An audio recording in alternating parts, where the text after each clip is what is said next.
The Northern Territory Government in the last month has announced that all 34 existing public housing safety officers in the NT will undergo standardised police training and from early next year will be in police uniform and operate under police command with the weapons and powers that come with that.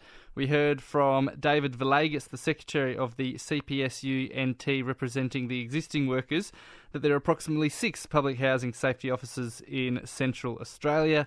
They will become Police Public Safety Officers, PPSOs. How exactly their roles will change or their work demands remains to be seen. Annie Taylor is the CEO of NT Shelter and joins us now. Annie, good morning. Good morning. Thanks for having me. Our pleasure. First of all, what's the current role done by public housing safety officers? So the public housing safety officers, or the PPSOs as they get called in the sector for short, help manage and respond to antisocial behaviour in public housing. I should say social housing because they cover community housing as well.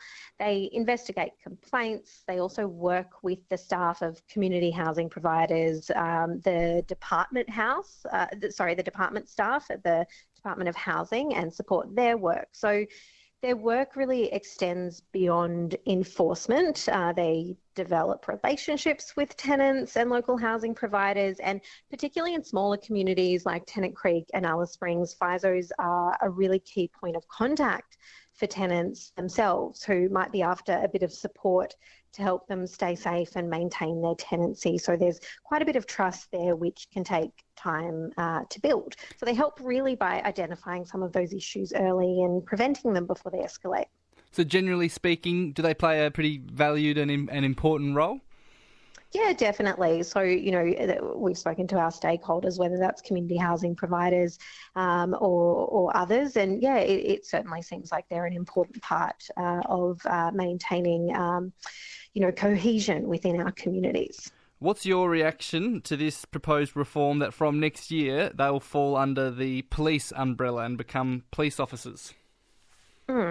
We recognise that the government has an intent which is to enhance community safety, but we are concerned that moving PPSOs to the PPSO stream could unintentionally dilute some of the more supportive aspects of the PPSO role, as I've mentioned. Have you been able to get much information about how the roles will change or the exact work the PPSOs will be doing compared to what the public housing safety officers were doing? No, look, we don't know a lot yet, and we do want to ensure that if the PPSOs are transitioning into that policing structure, that social housing residents aren't left behind. We'd like to see consultation and discussion with tenants and with the housing sector to ensure that that transition is done in a way that doesn't diminish supports for social housing tenants. Do you have any concerns about the different kind of relationship that might exist between a public housing safety officer, who's someone who's not in police uniform, who doesn't become a police officer, compared to dealing with housing issues directly with people in police uniform, police officers, that relationship dynamic? Look, I think it depends entirely on how the new role is implemented. As I've said, the real value in the PPSO model lies in that unique position that the PPSOs hold in the community. They're connected with housing providers. They're focused not only on enforcement, but also on taking a more proactive engagement and problem-solving approach. So we don't want to lose that preventative, supportive function. And, if it becomes a purely enforcement-focused role, then we risk pushing people further into housing stress, which ironically could create more instability in the long run. What about the carrying of firearms? Is that a concern at all for you, that housing officers will be carrying firearms? Yeah, look, it depends on how that role is implemented. So we just don't have that level of detail yet. And as I've said, I think it's really going to be important to see a level of consultation with tenants and with housing providers to make sure that that this transition is done in a way that doesn't diminish those supports and keeps that trust that has been there and established over years of this PPSO role. So without that detail, it's hard to know, but it is a concern. We're chatting to Annie Taylor, who's the CEO of NT Shelter. Annie, on the same day this police reform was announced, the NT Homelessness Strategy for 2025 to 2030 was also released. Can you tell us about that? Yeah, sure. So Minister Cull launched that strategy on Wednesday of last week, which was really exciting. So the Northern Territory Homelessness Strategy is quite a significant step in delivering a coordinated response to addressing homelessness in the Northern Territory. It's one of our most urgent social issues here in the NT. We have 12 times the national rate of homelessness, so it's really imperative that we have a comprehensive strategy.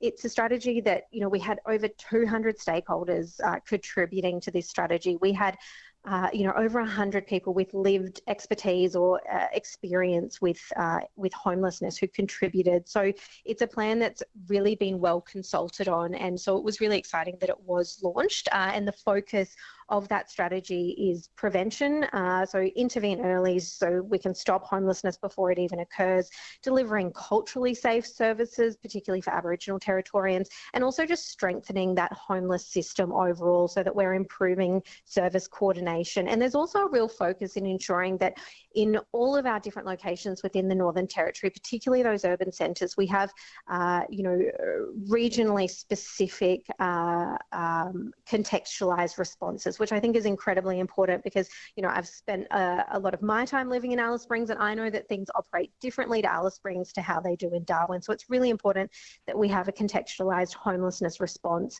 in Alice Springs. And just finally, Annie, generally speaking, what are the biggest challenges facing public housing tenants that you hear from the people you work with in Central Australia and Barkly at the moment? How do you assess them?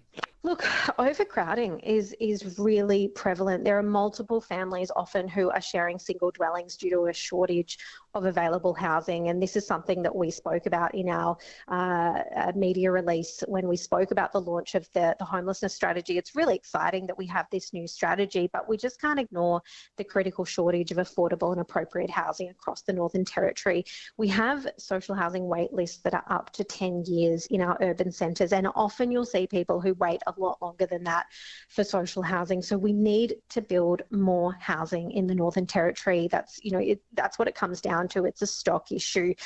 We need to get people housed as fast as we can because waiting for up to 10 years is simply too long, and it affects too many Territorians. So, overcrowding isn't just about a lack of space. It can have serious consequences for health, for safety, education, overall well-being, and the demand for public housing just far, far exceeds supply. Annie, thanks for having a chat to us today. We appreciate it. Thanks for your time.